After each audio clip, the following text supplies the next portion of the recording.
ലോക ചരിത്രത്തിലെ ഏറ്റവും വലിയ ഫിത്ന അത് ഒരു മനുഷ്യനായിരിക്കും, ദജ്ജാൽ. മുഹമ്മദ് സല്ലല്ലാഹു അലൈഹി വസല്ലം പറഞ്ഞു, ആദം നബി മുതൽ ഖിയാമത്ത് വരെ ദജ്ജാലിന്റെ ഫിത്നയേക്കാൾ വലിയ ഫിത്നയില്ല.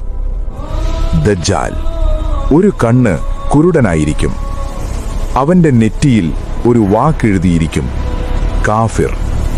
പക്ഷേ അത് മുഅ്മിനുകൾക്ക് മാത്രമേ വായിക്കാൻ കഴിയൂ. അവൻ വലിയ അത്ഭുതങ്ങൾ കാണിക്കും. ആകാശത്തോട് പറയുമ്പോൾ മഴ പെയ്യും, ഭൂമിയോട് പറയുമ്പോൾ വിളകൾ വളരും. പലരും അവനെ വിശ്വസിക്കും. അവൻ പറയും, ഞാനാണ് നിങ്ങളുടെ റബ്ബ്. പലരും അവന്റെ പിന്നാലെ പോകും. പക്ഷേ ഒരു സത്യമുണ്ട്, ദജ്ജാലിന് മക്കയും മദീനയും പ്രവേശിക്കാൻ കഴിയില്ല.